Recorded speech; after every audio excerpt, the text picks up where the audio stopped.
দর্শক, রাজধানী জিয়া উদ্যান এলাকায় আছেন সিনিয়র করেসপন্ডেন্ট নিয়ামুল আজিজ সাদেক। যাচ্ছি তার কাছে। সাদেক, দাবদাহ নিয়ে আবহাওয়া অফিস কি বলছে? কবে নাগাদ বৃষ্টি হতে পারে? গরমে সাধারণ মানুষের কি অবস্থা আমাদের জানান। কাকলি, কিছুক্ষণ আগে কথা বলেছিলাম আবহাওয়াবিদ ওমর ফারুকের সাথে। তিনি বলেছেন যে এই যে তীব্র তাপ প্রবাহ সেটি গতকালকে শুরু হয়েছে। আপনি বলছিলেন যে বাংলাদেশের সর্বোচ্চ তাপ যেখানে রেকর্ড করা হচ্ছে সেটি হচ্ছে চুয়াডাঙ্গায় 42 ডিগ্রি সেলসিয়াস। আর গতকালকে কিন্তু ঢাকায় ছিল 41.2 ডিগ্রি সেলসিয়াস। তার মানে 1 ডিগ্রিরও কম কিন্তু ঢাকায় অনুভূত হচ্ছে। আর এটি যদি অনুভূতির কথা বলা হয় সেটি কিন্তু 45 ডিগ্রি সেলসিয়াস পর্যন্ত অনুভূত হচ্ছে। সুতরাং বোঝাই যাচ্ছে এখানে তীব্র তাপ প্রবাহ চলছে পুরো ঢাকা শহর জুড়ে। তবে যারা জীবিকার সন্ধানে বেরিয়েছেন তারা কিন্তু এই জায়গাগুলোতে ঘরে বসে থাকতে পারেননি, যেহেতু আজকে সরকারের ছুটির দিন। এরপরও আমরা অনেককে দেখেছি, বিশেষ করে ফুটপাথ থেকে শুরু করে যে ছোট ছোট দোকানগুলো আছে তারা কিন্তু এখানে এসছেন। আর আবহাওয়া অফিস যেটি বলেছে সেটি হচ্ছে যে আগামী মঙ্গলবার নাগাদ, অর্থাৎ আরও দুদিন পরে কিন্তু বৃষ্টিপাতের একটি সম্ভাবনা আছে। সেই বৃষ্টিপাতের পরে কিন্তু ধীরে ধীরে তাপ প্রবাহ কিছুটা কমে আসবে। এখন যে তীব্র অনুভূতি হচ্ছে, বিশেষ করে 40 ডিগ্রির পরেই যে বলা হয় যে তীব্র তাপ প্রবাহ, সেটি কিন্তু ঢাকায় চলছে এবং সেটি কিন্তু অনেকটাই কমে আসবে বলে আমাদেরকে আবহাওয়াবিদ ওমর ফারুক জানিয়েছেন। তিনি বলেছেন যে মঙ্গলবার থেকে টানা দুদিন বৃষ্টি হতে পারে। এই দুদিন বৃষ্টিতে কিছুটা হলেও এই তাপ প্রবাহ কমে যাবে। তবে আপাতত আমরা ডাক্তারদের সাথে কথা বলেছি, তারা বলেছে সাধারণ মানুষ 12টা থেকে 2টা পর্যন্ত যেন এই ঘরের বাইরে বের না হয়। বিশেষ করে পিচ ঢালা পথ, এই কনক্রিটের শহর ঢাকা শহরে কিন্তু গাছপালা অনেক জায়গায় কিন্তু কম। আমি এখন যেখানে দাঁড়িয়ে আছি এখানে কিছুটা গাছপালা আছে। এখানে কিন্তু অসংখ্য মানুষ এসছে কিছুটা স্বস্তি নেওয়ার জন্য, যারা খেটে খাওয়া মানুষ। তো এই ছিল সর্বশেষ অবস্থা আসলে কাকলি। দর্শক, জানছিলাম ঢাকার তাপপ্রবাহের খবর। বান্ডেল থাকলে প্রতি সেনমানিতে টাকা বাঁচবে। বিকাশ সেনমানি বান্ডেল কিনে জিতুন প্রতি লেনদেনে। এবার চলে যেতে চাই রাজশাহীতে। সেখান থেকে সরাসরি যুক্ত হচ্ছেন সহকর্মী সম সাজু। সাজু, সকাল থেকে দাবদাহ কেমন দেখছেন এবং সাধারণ মানুষের মধ্যে এর প্রভাব কেমন পড়ছে?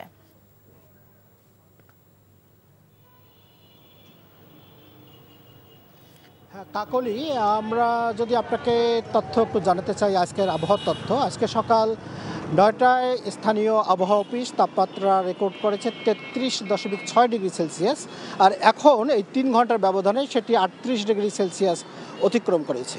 তো সর্বোচ্চ তাপমাত্রা গতকাল উঠেছিল এই মৌসুমে 40.7 ডিগ্রি সেলসিয়াস। অর্থাৎ গত 2 দিন থেকে আমরা যেটা লক্ষ্য করছি, রাজশাহীতে তীব্র দাবদাহ বিরাজ করছে। এবং সবচেয়ে যে বিষয়টি, যে এখানে খেটে খাওয়া মানুষ যারা, তারা পড়েছে চরম বিপাকে। বিশেষ করে রিক্সা চালক, ভ্যান চালক এবং অন্যান্য খেটে খাওয়া মানুষ।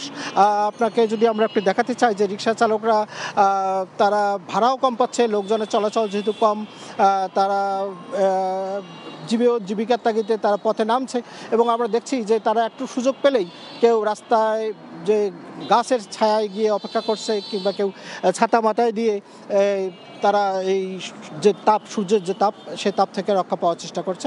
আর বিশেষ করে গ্রাম অঞ্চলের মানুষ যারা, এখন আপনি জানেন এখন ভরা মৌসুম চলছে গ্রাম অঞ্চলে, এখন বড় আমন ধান কাটা মৌসুম চলছে। ধান কাটছে যেসব শ্রমিক, তারা পড়েছে চরম বিপাকে।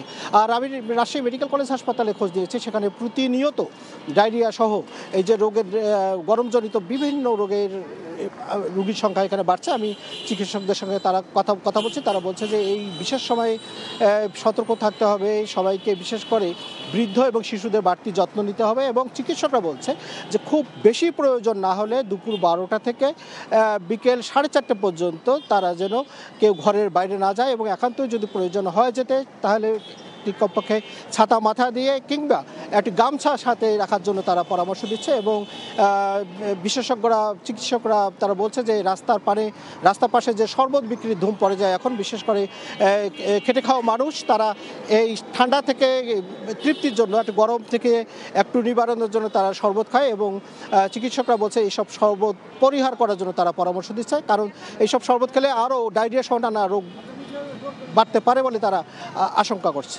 কাকলি, ধন্যবাদ। দর্শক, জানছিলাম দাবদাহের খবর। ঢাকা এবং রাজশাহী থেকে যুক্ত হয়েছিলেন আমাদের সহকর্মীরা। বান্ডেল থাকলে প্রতি সেনমানিতে টাকা বাঁচবে।